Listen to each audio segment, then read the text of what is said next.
Remember everyone's favorite words from Home Improvement? I don't think so, Tim. That's right. Al Borland himself is coming to Dow Diamond June 15th. Can you believe it, ladies? This man's single. For Home Improvement Night, presented by the Maytag Store. Richard Karn is one household name the Great Lakes Loons are bringing to town for the Celebrity Series presented by Mid-Michigan Health. Plus, stick around for fireworks after the game. Tickets start at just $7. Meet Home Improvement's Al Borland June 15th. Dive in. It's Loons baseball time. Does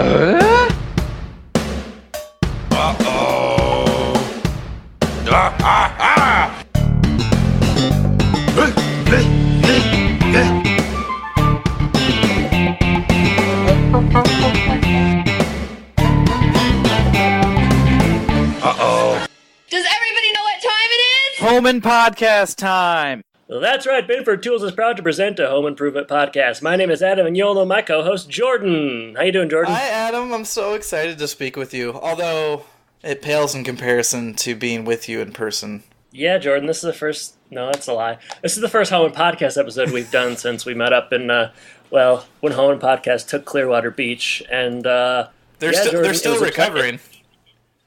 Yeah, I don't... it's like a movie box. I don't think they're ever going to be the same again. It was a pleasure to see you, your wife, your daughter, and to enjoy some food and just some general beach camaraderie. I was struck again by how short you are. I always forget. It's You so expect me funny. to grow? I don't know. Every time I see you, I think, boy, he's just a little guy. And you know what? If you don't see somebody, you forget those things. Yeah, it makes you all the more impressed by my basketball prowess, right? I wouldn't say that. No. Yes, Jordan, you were a good basketball player. You could always jump very high. Oh, man, not anymore. I couldn't jump high enough. It was fun, Jordan. Jordan, Clearwater was fun, and you were nice enough to drive over there and see me, and we had a nice. I forgot where we ate at. Do you remember? I don't know. They had Palm Pavilion. The only thing that mattered is it was right on the beach, and we got a great view. So how about that? Yeah, you were looking right at me, weren't you? I wasn't even paying attention to the ocean. Your daughter was well behaved. She had maybe 2 or 3 beers is all, so that was good. My favorite part was when you ran up that dune that said "Don't run up the dune," and you scared that child. You told me, you looked at me. It was after dinner, and you said, "I bet." I just held your daughter. 2 mixed results. I don't know. I just kind of grabbed her and went with it. Felt like it was my chance. She didn't hate it, didn't love it, but you said, you know what she'd really like? If you ran up that dune. But what you really meant was, you know what I'd really like? If you ran up that dune. So I did it. I was really fast. I did frighten those kids at the top of it, and then I came down with my tail between my legs. The thing was, there were 2 little kids who were almost towards the top, but they were still making their way up. Yeah. So it seemed to them as they were being chased. I think that by a stranger, no less. A tall, well, you know what, Jordan, tall, handsome stranger. Life is a chase, and frankly, we're all being chased all the time, whether it be by our employers, taxes, bureaucracy.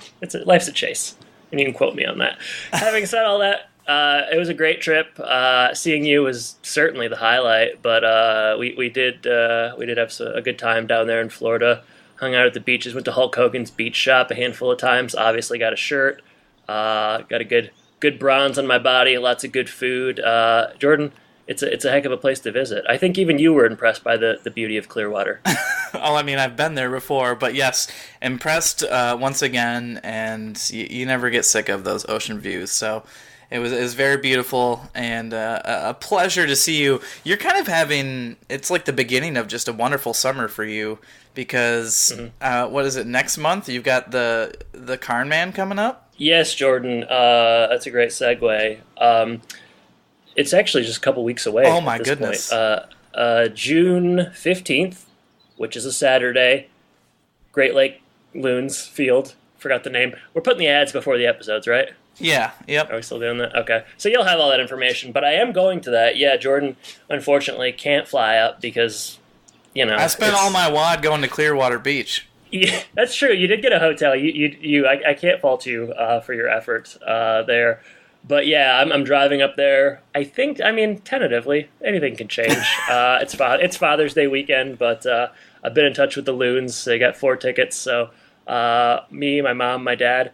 Anybody wants to come as a 4th guest? Any podcast listeners? That would be a great opportunity to meet one of the hosts of Home and Podcast and spend some time together. So I wonder. I know we have some listeners in Michigan. If you're a Michigan listener and you're going to this event, which maybe there are a handful, tweet at us and I can shake your hand and or give you a free ticket. So yeah, I'm looking forward to that. I don't know what to expect. I'm going to try to. I'm not going to try. I'm just going to slide into the Karn Man's DMs probably today and see if he'll give me a little exclusive. But he may or may not respond. Sometimes he does. Sometimes he doesn't. It's like 50-50. But I'm gonna talk to him. We're gonna reminisce of the old days when he was on the podcast around episode 40, and I think he's gone on record as saying, recently we read his Vulture interview, but he said that our interview was the most fun he ever had. Yeah, he's kind of trying to chase that feeling, to get back what he had with us. So maybe he should just come back to us and we'll just go ahead and satisfy like we usually do. I bet he would if we asked him, and maybe we will ask him. Jordan, if Richard Karn, or rather Al Borland, were playing for the Loons, what position would he be? He's a catcher. Easy. Yeah, you said it. Yeah. Thick, sturdy, strong legs. Yeah, he's a catcher.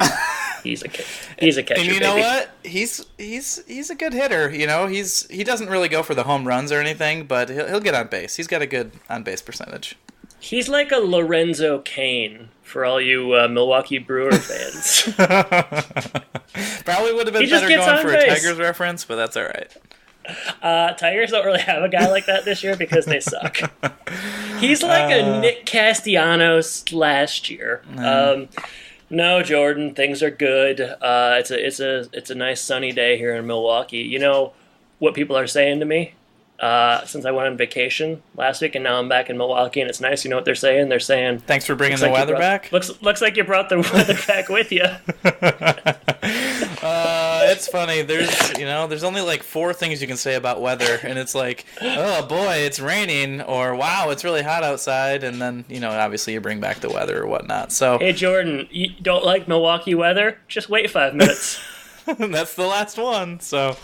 It's weather talk here on Home and Podcast, which it's probably been about 50 episodes since we've done that. So you're welcome, listeners. Jordan, you don't have to be crazy to work here, but it certainly helps.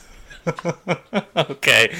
All right. Well, I'm kind of feeling crazy watching episodes like this, so I guess we should talk about it and get it over with. I don't think it's as bad as you do, but yeah, we'll talk about it, sure. All right. Episode 134, Jill and Her Sisters. I don't know if you know this title reference. Yeah, Hannah and Her Sisters, Woody Allen movie. All right, great. Written by... It's a pause. It's pretty good. A lot of people say it's top 5, Alan. I don't think so. Never seen it. Don't know if I've seen any of his movies. Midnight in Paris with Owen Wilson? Nope. You haven't seen... Ooh, Wait, hold on. Describe the plot. Well, it's 11:59 in Paris. Clock strikes midnight. Owen Wilson goes for a walk. He's nostalgic. He goes back in time, right. kind of? Yeah, and he meets up with Hemingway and... Yes. All right. You know what? Yeah. Now that you say it, it does ring a bell. I saw that once. Did you like it? It was fine. Yeah, I didn't mind it. All right, well, glowing praise from Jordan. Have you seen Aladdin yet? Probably like 6 times, Disney file. Nope, haven't seen that yet. So I've heard it's good, though. I heard the genie has sexual agency, which is a little strange. We're going to leave that there. So okay. This episode was written by Lori Gelman, first of 10. You'll love some of the things that she's written, because we talk about them all the time. Sabrina. Yeah. Roseanne. Yeah. And a personal Adam favorite, Alf. Sister? Alf, okay. Sisters. Hey, dude, feed me a cat. This one aired November 12th, 1996, and it's time for alternative titles, of which I struggled mightily, but I do have 3. How many do you have? I have 5, and I want to confess something. I've never watched an episode of Alf, but I like the idea of it. So. There you go. This is just a moment of just telling the truth, and I like it. Okay, so Jill and her sisters, 5 alternative titles. I'll start. Leave me alone. Very good. Thank you. Tough love. And what else? Is that it? That's it. All right. I told you I struggled mightily. And the second one for me, awfully shellfish. I see where you're going with these. Yeah, they're all kind of like that Well, too. I'm never gonna get sick of that. So, Yeah. if you can't beat them, join them. Yep. Okay. Next one for me. I guess I'll sing it. Love is a battlefield. That's it. Okay. That's okay. I mean, it's better than like all of yours. It's so I better don't know than- why I'm it's so better sheep- than I don't know Tough why I'm Love? so sheepish about it. Now, let me ask: when you did Tough Love, was it TUFF? Because that might push it up the barometer. Actually, 4 Fs. Okay. Well, Because there's 4 Four's sisters. better. Ah, yes, of course. All right, last one for me. Twisted Sisters. Okay, now you're back. Okay, yeah, you won me over. All right, 2 more for me. Bag for Thrones. All right, hit me with your last And then one. this last one, I really didn't even. I felt like I had to do it, but it doesn't really make any sense. Okay, yeah, I think you'll like it. Sister, I barely know her. Yeah, it doesn't make sense, but I still like it, so it doesn't Yeah, have to. that's it. It's Okay, alternative cool. titles. They don't have to make sense. No. I mean, what? Nothing makes sense anymore, Jordan. No, these sisters are twisted, I'll tell you that. Let's talk about the episode in full, second by second. You're going to play all the women roles, I'm going to play all the men roles, and that's how we're going to do it, right? What's the longest we've ever taken to cover an episode? Like an hour and 10 minutes or something? Because I'm looking to double it for this one. Please don't.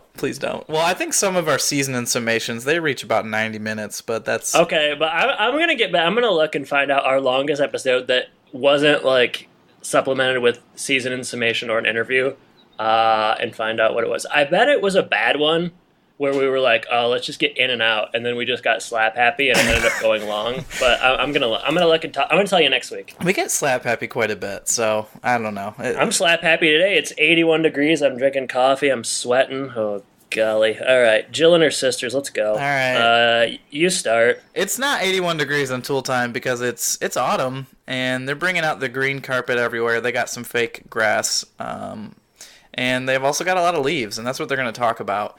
One thing I did notice before I move on, Tim's not wearing a suit, which is very different because he's not necessarily a suit, but he usually has a tie on. This time he's just... He looks good. Yeah. He looks really good. Nice His hair casual is vest. good, too. Yeah. I'd wear that vest. Yeah, he's wearing a couple different vests in this episode, and I like him. Mm-hmm. I like him a lot. But yeah, we're talking about various tools to clean up the falling leaves, and Tim thinks, let's get one step ahead of these leaves, and let's just take them right off the tree. And so he's got a Binford souped-up blower of sorts, and the demo happens, and it goes pretty well. Everyone's clapping, including Al. He's surprised, but then it works too well and turns towards Al, and then he loses all of his outfit except for his underwear. Knew it was coming, still kind of enjoyed it. Yeah, I do like this scene. It's good. Yeah, I mean, I'm kind of a sucker. They've done this, like, I don't know, 5 times at this point, where, like, someone's clothes get sucked off of them. I don't know. I always kind of like it. You just wanted to get a little dirty, so... Well, yeah, it makes me a little randy, sure. And I'm not talking about Taylor. One thing I was struck by in the beginning of this scene was they were talking about how raking autumn leaves and then burning them, that they can't do that anymore because it's not good for the environment. Yeah. And I was struck by that because I think my dad still does that. And I've seen a lot. Like, this was 1996, 97. I saw people do that all through my adolescent life, burning leaves. Maybe it's because I lived in the country or something, but I'm not sure I even knew it was illegal. It makes sense that it is, but it's a very progressive approach for home improvement. Considering, like I said, I have family members that are still doing this. Wow. Well, maybe we should send him this episode.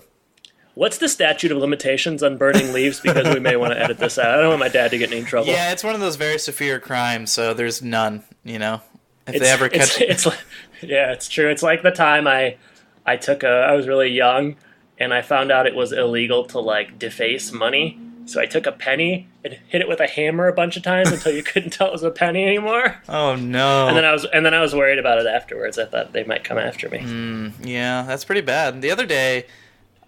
somebody would not take this $1 because it was partially ripped, but I knew it was still worth $1, and they took it at Publix. But I wondered the story behind that. Who did that? Did they get caught for the crime? Were they like Adam and got away, and you probably just have had nightmares about them coming to get you, right? Every day I wake up and I hear the doorbell ring. I don't have a doorbell, but if I did, I would, and I think they're coming after me. Finally, going to get me for that.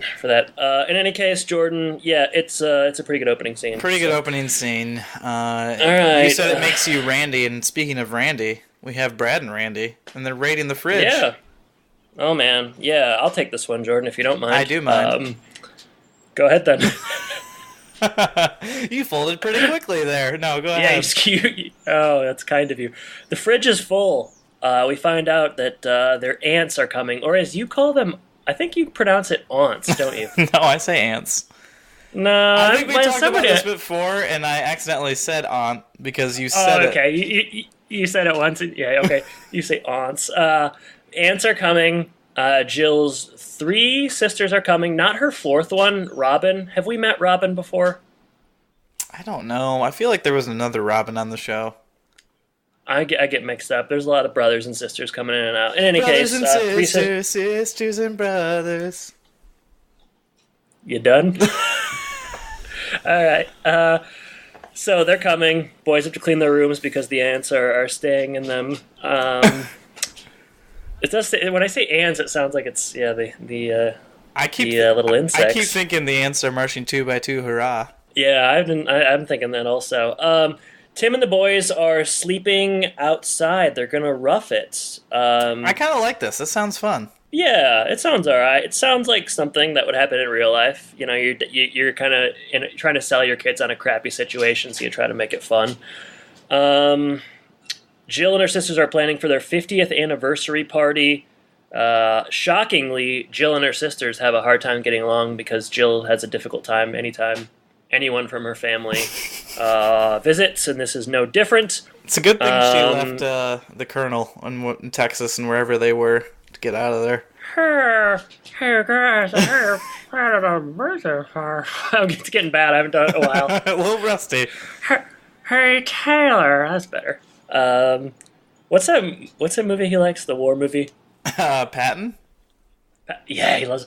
Hey, you guys gonna play Patton for me? All right. She's coming up with a battle plan. She needs a battle plan. All right. Next scene.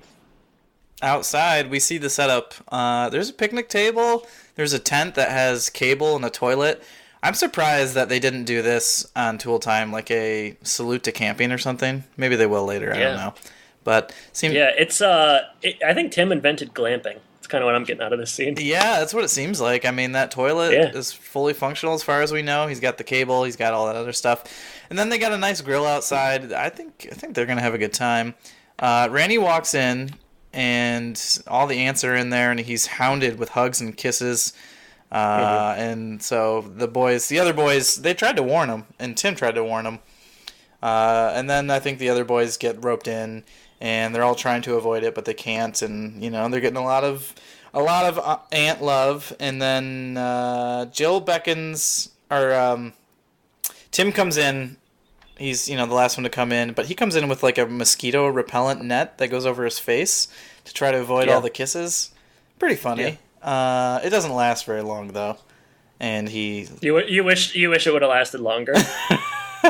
Like the whole episode he wears it? Well, I think that would have made it a very interesting episode. But no, I mean, they wear him down pretty quickly, and it comes off right away. He doesn't even make it out of the scene, Let me tell you a little bit about these aunts, as you are wont to say, Jordan.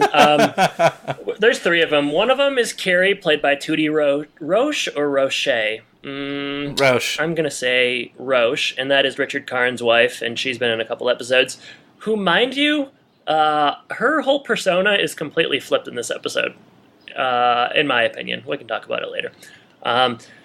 The other sister is Linda, and she's kind of, how would you say, a little bit woo-woo, maybe. She's interested in fortune tellers and soothsayers and so on. She's played by Carleen Watkins, perhaps a relative of Tony Watkins, whom we went to high school with. Hey, he just friended me on LinkedIn. How do you like that? Love it. 31 credits to her name. She was last in a TV movie called Women Without Men. Oof. Scary thought. Sounds like a terrible existence, if you ask me. Yeah, yikes. She's in 2 episodes of Home Improvement. She'll come back next year for Taps. She was also in, I think you like this series. It's called The Tortellis. The what? The Tortellis? Nope, never heard of it. All right, well, she was also in an episode of Remington Steele, Condominium, Galactica 1980, My Secret Empire, and the list goes on. She hasn't done much lately, but I liked her in this episode. She's probably the most likable of the sisters. Yeah, I mean, I like the one who shacks up with her sister's ex. That's my favorite one. Well, let me talk about her. She is Mary Edith Burrell, who plays Tracy. And Jordan, she has 38 credits to her name. She last appeared in the 2000 movie Ready to Rumble, which is where David Arquette becomes a professional wrestler. I think Bill Goldberg's in that movie. She'll come back next year for Taps again. But get this, Jordan, she's in 2 episodes of Seinfeld, playing 2 different roles. Whoa. In 1992, she's in The Parking Space, which is the parking garage episode. She plays Mother. And then the next year, she comes in the non-fat yogurt episode playing Mary Edith, so her own name. Other credits include, let's see if there's anything interesting here. Big Trouble, but not the one that we watched. A different Big Trouble? I know, it's hard to believe there's more than one. We never talked about this, but I did see Dave Barry out there in Minneapolis, and I didn't have a chance to ask him about Big Trouble. I was going to say, you asked him about the movie? I wanted to. She's also in Holy Moses. Playing Villager, so some good stuff there. That's it. That's all I got for her, and we've done Tootie Roche, and that's all for guest stars in this one. Wow, I think you spent more time on their guest star bios than like Christopher McDonald or some of these other people. Which episode was he in? I don't remember him at all. I'm not going to mention it by name, but I think our listeners know exactly which one we're talking about. Yeah, hey, Hohen Podcast bingo, yeah. All right, so I'll let you pick up because I forgot where we were. I'm a bit confused myself right now. And, I think we talked about the battle plan. We talked about going outside. And later, they're back inside. And I think we're with all the sisters that you just mentioned, And they're talking about food and diets and all that kind of stuff. And we learned that Diane lost like 200 pounds. And no. Well, did you hear? No, the joke is that she lost 200 pounds, 170 of which was her ex-husband. Oh, I guess I wasn't watching closely enough. She lost 200. she lost 30 pounds. She looks great, by the way. She does look great. And you know her secret? She doesn't eat. Well, no, it was a psychic nutritionist that really taught her. Right, okay, I told you she was woo-woo. Yeah, so that's first of many jokes that we get that kind of develops that type of character for her. They're all on a diet. The other sister is weighing all of her foods. Yeah, and someone forgot Carrie's Cobb salad, which is so, that's just exactly what happens to Carrie all the time. They always forget about her. That's what I'm talking about. The last episode we saw her in, she's like this big shot, like traveling the world. She dated like Robert Redford or something, and then in this episode she's like the forgotten sister. I don't know, it was kind of a weird switch because she was like a rock star in the last one. Jill was jealous of her. Do you remember that? She was jealous, but she wasn't around, I think, so maybe that's why she's forgotten all the time. If you're just not there, I mean, what do you expect? I mean, I don't know, you could date Robert Redford or hang out with your siblings. Easy choice. I know what you're doing. Hey, my lips are sealed. It's getting pretty wild in there. Everybody's got their own food opinions. Wild? Is this your definition of wild? It's getting pretty wild in there because Jordan, this is a huge conflict in this episode because Jill bought all of this delicious food and she cooked it all, They're all on diets. Yeah, I mean, we didn't mention the pie that the boys wanted to eat earlier, but yeah, no one's going to eat that pie now. I don't understand. This is an obvious homage to Jonathan Taylor Thomas almost being an American Pie. Is that true? What do you mean? No. How would that be possible to years before? Your silence led me to think you were thinking. Oh, man. Okay, but we're outside now. I'm having a tough time following this one. Tim's frying up some steaks. Some big ones. Oh, yeah. Brad has to deliver a terrible line where he says, "That's the biggest piece of meat I've ever seen." Where it's like, okay, obviously, like, that's what she said, ha ha ha. But yeah, it was funny that he had to say that. It really stands out. Yeah, we're gonna need a bigger toilet. There's some joke like that. I don't know exactly what it is, but you know. That was also obviously a reference to American Pie. I'm just kidding.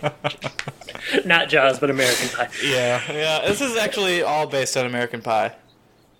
Well, you never forget your first piece, Jordan. All right, inside, they are arguing over everything. It's actually really Jordan, it's getting wild in there. It's a jungle out there. I do sort of hate episodes where you have to watch people argue a lot, and this is one of them. They just bicker nonstop, which is not great television. If I wanted to hear someone bicker, I'd go visit my mother-in-law. I knew what you were going to say. I'm just kidding. I don't have a mother-in-law. I really like my girlfriend. Yeah, mother. sure you do. Just kidding. She's. That's the best. not what you told me at Clearwater. Wait, what's that? We were all together the whole time. That couldn't have happened. Okay. They're arguing over dumb things. Jill finally, she has had it, and she sort of acts like she's the victim, but what she does is she sort of just throws a fit. Things get messy, you know? We find out that Tracy dated Linda's ex-husband. Well, they were together, and everybody knew about it, and, Carrie didn't know about it, and it's trouble. Jordan, it's just big trouble. Yeah, even Tim comes in at the end of the scene, and even he knew about it. So it's bad news bears. So yeah, tensions are high. The sisters are not getting along. I mean, they're supposed to be spending this time planning an anniversary party for their parents, and they're not. So things are just not. If they want to throw him a good party, get like 3 Whoppers, a VHS of Patton, a giant screen of Patton. And close the blinds, and the Colonel's happy, you know? Yeah, but what about his wife? That's it. Well, that's a whole different thing. I can't speak on behalf of what she wants. All right, so we go outside again. We're in the tent, and Tim is snoring, and the boys are really having trouble sleeping. They can't figure out what to do. They think about killing him. I don't know if you... This is a nightmare we've all lived. I mean, growing up, I feel like so many times I was forced to, I don't know, share a room with a father or other people, and they would snore, and it's just a nightmare. It's one of the good things about being an adult is you don't have to do that anymore. Tell that to my wife. Positions. Why do you snore? Apparently every once in a while I do. Not all the time, but... I've heard you talk about home and podcast in your sleep. I've heard you mispronounce words in your sleep quite often. I don't know if I talk at all in my sleep. Also, really? Okay. Well, are these like high school days that we? Because when else are we sleeping near each other? No, I just mean your wife told me that. Oh, you guys talk a lot. Yeah, we do. Yeah, all the time. Yeah, it sucks. My dad snored growing up, and found myself in positions like this all the time, and it's a nightmare. And I felt for those boys, but at the same time, couldn't they have? One of them snuck in and taken the couch? That's what I'd have done. Well, you're one step ahead of these guys. Maybe they're afraid to, like, wake up their dad or something. I don't know. But obviously, he's sleeping pretty soundly. Jill comes into the tent. She could hear him from upstairs, so he is obnoxiously loud. I maybe would have liked Wilson coming over better than Jill. That might have been funnier. Kind of creepy if Wilson comes into the tent. Jill wakes him up. She needs to chat, and Tim gives some advice. He says, you need to lay down the law, say there's no fighting allowed, get pretty aggressive, and we'll see if she does it. We will see that. All right, next scene. Tim is he's doing a lot of stuff with meat this next morning. Everybody's at the table, and he's got like a meat buffet. Meat man. He's the new meat man. Morton's gone. Thought crossed my mind. I wonder if when Joe left town with his mistress, if he left a freezer full of meat to what's his wife's name? Maureen, come on. To Marie, and she gave it to Tim, and now Tim has got to cook all this meat before EXP. But a lot of good meats here. They're arguing about the food and the band, and there's one funny joke where someone suggests a Korean restaurant, and I think it's Carrie that is like, yeah, Dad will really like that, inferring that he fought for Korea. Yeah. It's kind of funny. It's not bad for this episode. They finally have a fight about the musician, and Jill just can't take it anymore. She is upset. She's frustrated. They're selfish. She storms off, and then once they leave, they continue to kind of bicker and talk nonsense about Jill. At which point, Tim whips them into shape. Oh man, Jordan. This is a great Tim episode. Really, I mean. Yeah, it is. Yep. Even before this, like, Tim has made all this food for them. The Belgian waffles, the meat, all that kind of stuff. I'm wondering how he made the waffles outside. That's a question for another day, I guess. But, and then he just, he tells them all off for not, listening to Jill and all that kind of stuff. And good on Tim. Yep. I like it. I like this side of Tim. You ever been called a bickering hen? Every single day. Yeah, I wondered about that. Yeah. And to top it all off, Jordan, he gets them where it really hurts, takes away all their meats. Meatless. Yeah. Oh, man. Meatless and alone. That's the worst way to be. My guess is they actually like that because they all got their weird diets going on. He brings in Cajun sausages, and I thought, wonder what that tastes like. Just a little bit of spice, that's all. Yeah, things get wild, though. Next scene. Did not think we were heading here. The copper kettle strikes again. Did you know it was called the Copper Kettle? I learned that a couple episodes ago. Or not a couple. I don't remember that. Yeah. I like that name. It's a good name. Okay. Tell me what you. It's a good name for. Tell me what you like about this scene. Sure. Jill comes in. She's been driving around aimlessly like a freaking noir film or something. I don't know. She comes in and she orders a cup of tea from Dolores. Dolores does what she does. I don't know. It's a joke about. I don't even know. She's had a rough day, but she screwed the guy over. He wanted a vegetarian something, but it was actually meat. Yeah, but that's probably why she got the bad tip, right? Yeah. Is that the joke? I mean, I think she got the bad tip because she's Dolores. Yeah, I mean, customer service is not her strong suit.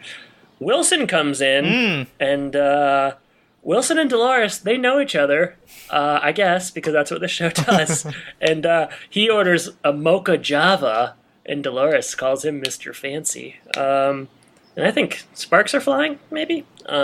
Wilson sits down next to Jill. Hey, are you gonna let Wilson speak for himself or what? Yeah, I think I'll just shut up and let you play the clip. Well, hi-ho, Jill. Hi, Wilson. How are you? Well, I came over here to get away from the flank steak fumes which are permeating my backyard. Thank you. Oh, Dolores, could I get a cup of your superlative mocha java? Mocha Java. Mr. Fancy. Oh, Jill, so what brings you over here to the Copper Kettle? Well, I've been driving around all morning. I blew up and stormed out of my own house because I couldn't stand to be around my sisters for another minute. Well, I think you can go home now. As I was leaving the house, I saw them pulling away in a cab. Great. We're supposed to be planning this very important event in my parents' lives and my sister's bail. I don't know why she'd be surprised. I mean, they get to be crazy. I have to be the sensible one. Well, it can be quite a burden. Do you have any idea what it's like to have everybody come to you with their problems and expect you to solve them?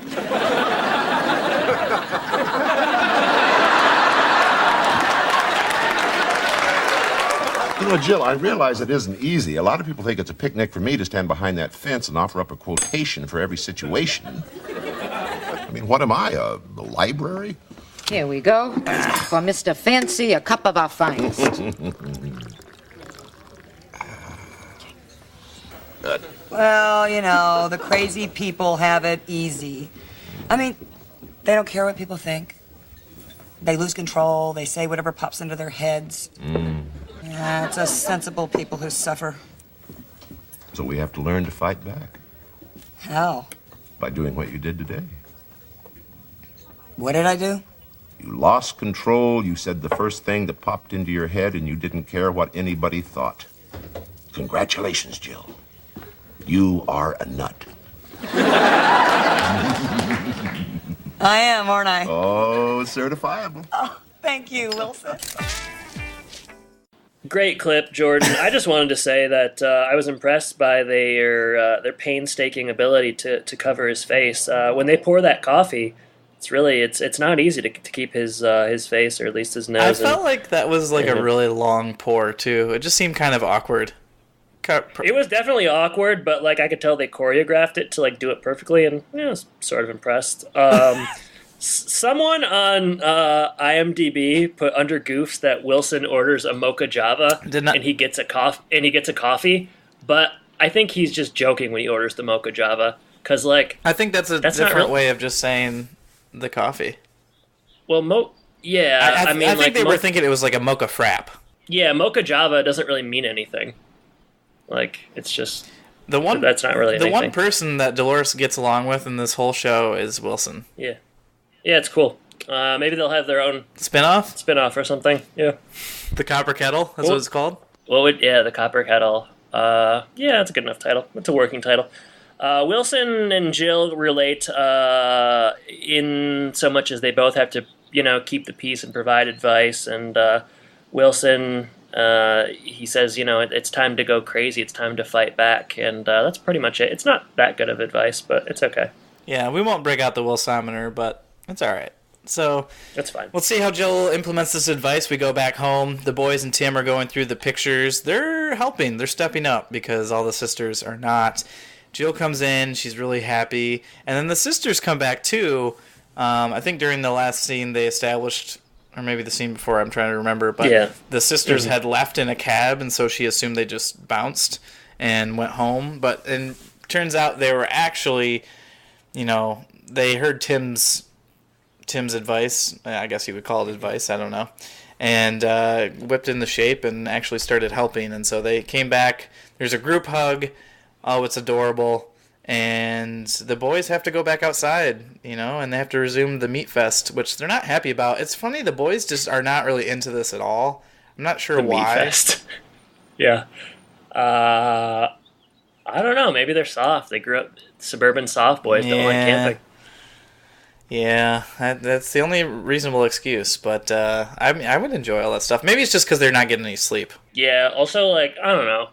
If you're gonna go camping, part of it is leaving your house and being able to kind of explore and sort of an experience. What they're doing is they're just kind of sleeping on the ground in their side yard in a tent. That's really not camping. They're being sold that it's camping, but they get none of the benefits of camping. So maybe they need to be 10 years younger. Yeah, probably. Yeah, that makes sense. All right. I mean, Brad has a sex life, for crying out loud. You can't sell him on this. He probably snuck out of that tent while Tim was sleeping. Yeah, or Angela snuck in. Okay. Later, Tim is snoring again, and he is carried outside the tent by the boys, and Jill comes out and smacks him awake, and she says thank you, and all is well, and then we assume that the 50th anniversary party is going to go well. Yeah. I hope so. I don't know. We didn't really see him plan that much, but things seem okay. They seem okay, and that's what you want. Roll credits fade to black. Jill and her sisters. I think it's time for you to tell me, Nickel, for your thoughts. Oh man, I don't know. It's for me. It's pretty down the middle. There are a couple good lines in here. I think it is a good Tim episode. He has some good bits. The stuff with the meat is funny. He's relatively kind. Actually, more than relatively kind. He's quite kind and patient and caring. And I like it when he and the boys kind of band together at the end to pick up the slack.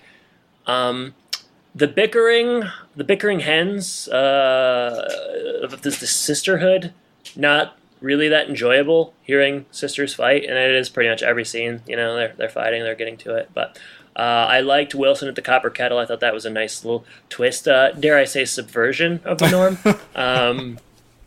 It's pretty forgettable. Like I can't imagine thinking of this one again. But yeah, it's.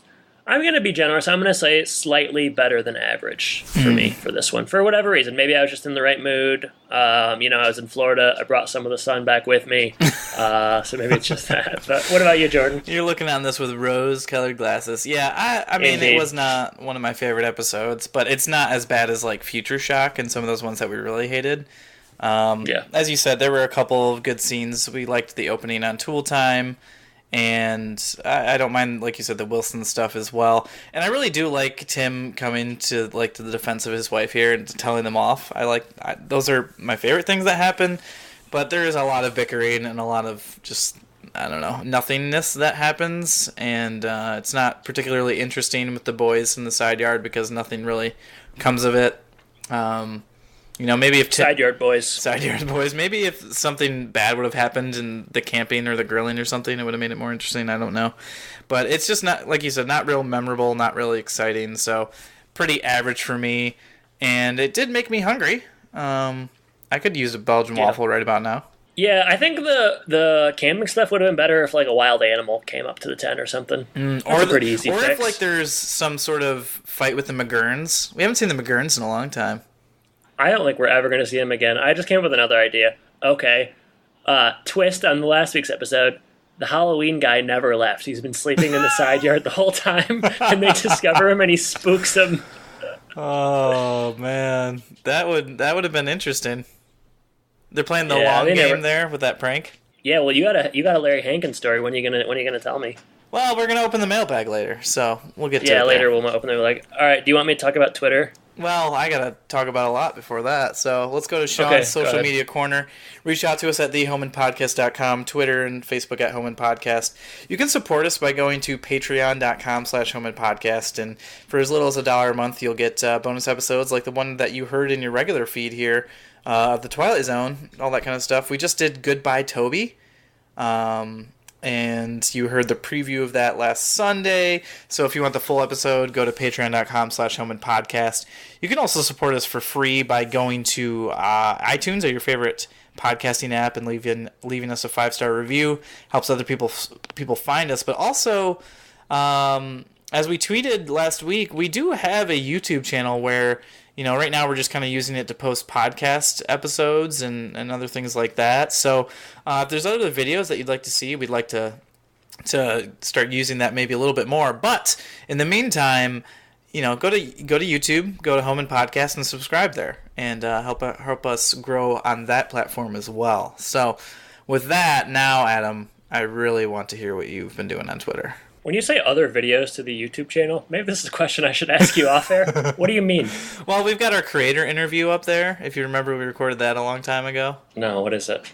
Oh, that was when you came down here and we recorded something stupid. Oh, okay. One of our most popular videos on YouTube. Really? Like, what does that mean? Like 10 people looked at it or something? I'll let you find out for yourself. All right, Jordan, Twitter, lot to go through, so why don't you just sit back, relax, and kick your feet up, okay? All right, I'll snore a little bit if I fall asleep. Okay, babe.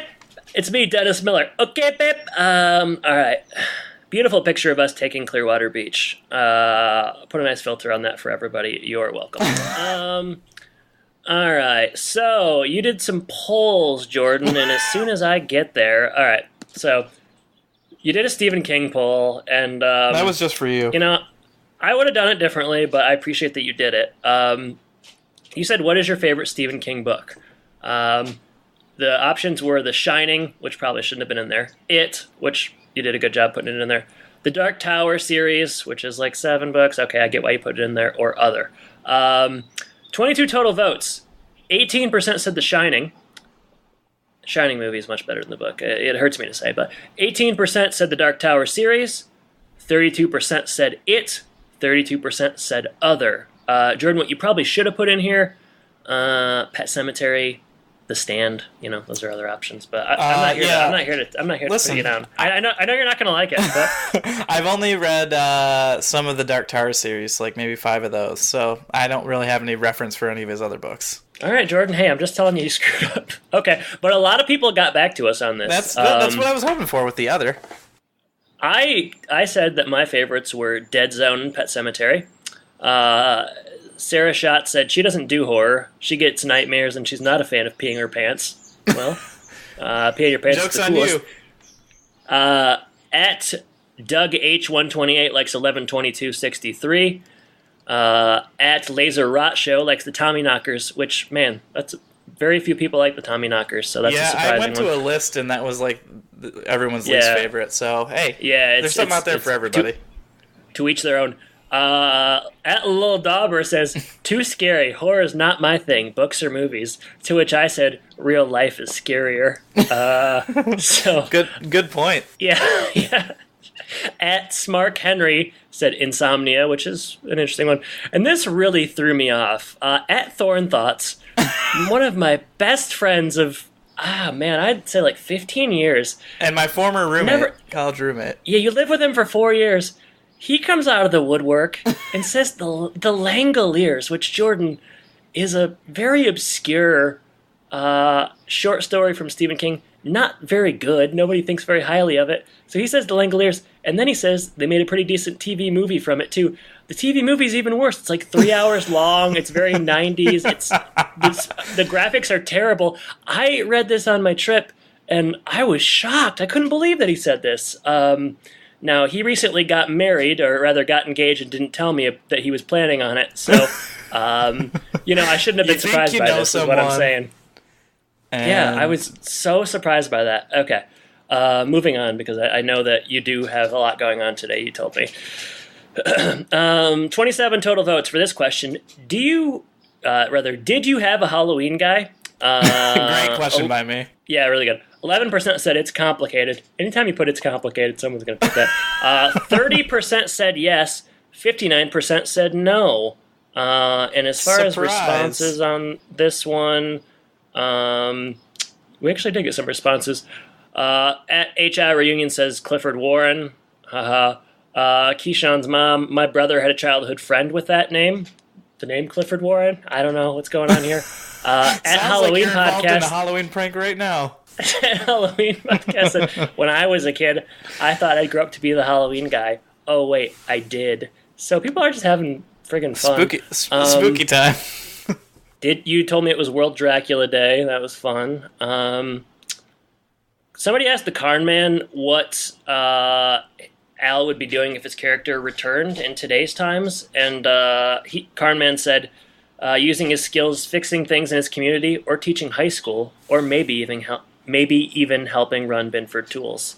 The answer is he's running a hardware store. It's in our script. Just check it out.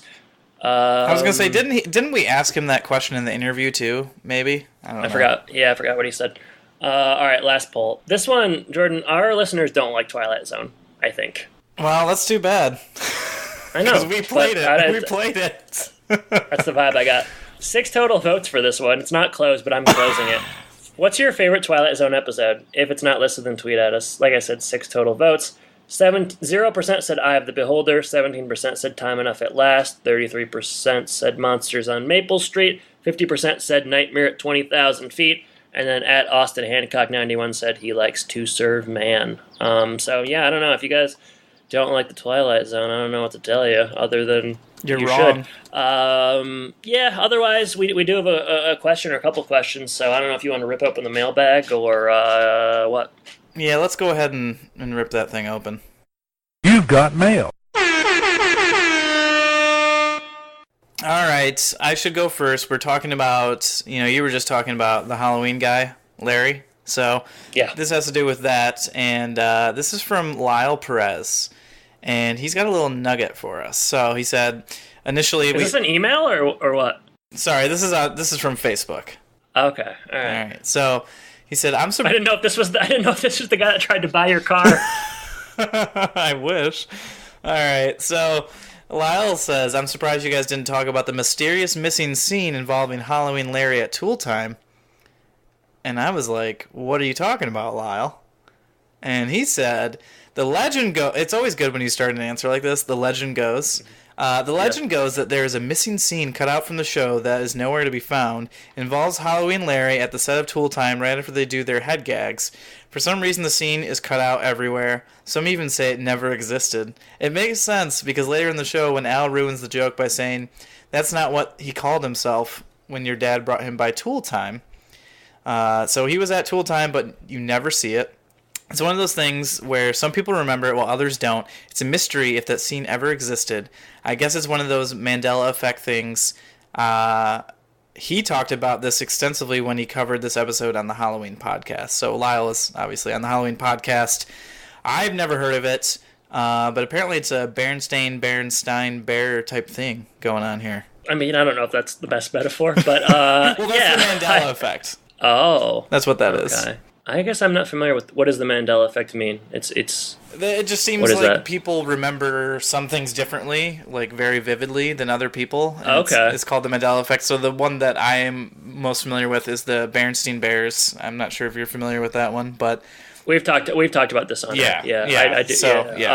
Okay, I just never heard the Mandela effect. I've heard of the Rashomon effect. Okay, yeah, I mean that does make sense. Yeah, I don't. Where did I've it never go? seen it. There's a mystery afoot here. Is Larry Hankin still alive? I worry. You worry, do you? Yeah, he's still alive. He's 78 years old. Sounds like we can ask him. I wonder. He's pretty big time, but I wonder if there's a way to get in touch with him. Well, all right, I'll look into it and try to figure this out. But I would like to talk to that guy. Yeah, it's really interesting.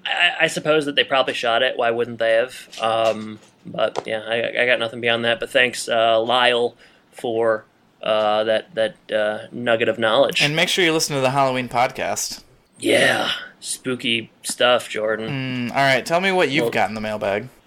She's been mentioned a few times already, but at Keishond Mom 9.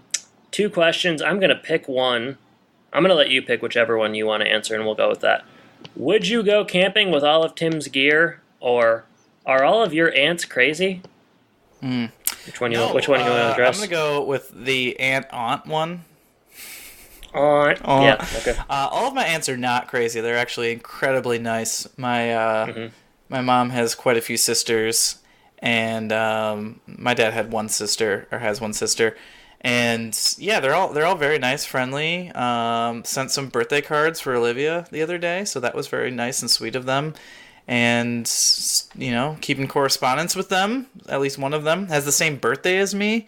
They're lovely people. So yeah, don't have any crazy aunts. What about you? Your Aunt Tammy still at Kroger? That's a good question, and I don't know. Well, get back to me on that. Yeah, I'll let you know. That's something that you're really worried about, huh? Yeah. Is that going to make it into your script? My aunts are friggin' nuts, Jordan. They're crazy. They're way crazier. Oh, man. Some weed whacking going on. We got to wrap this one up. It's balmy day in Milwaukee, and the neighbors got a weed whack. No, my aunts aren't crazy. They are all very kind and wonderful people, and I enjoy their company very much, as I do my uncles as well. But no. My parents are a bit older, and thus my aunts and uncles are a bit older. So I think they've maybe aged out of the craziness, Jordan. Yeah, so I'm waiting for you. I'm waiting for you to do that. Never gonna happen.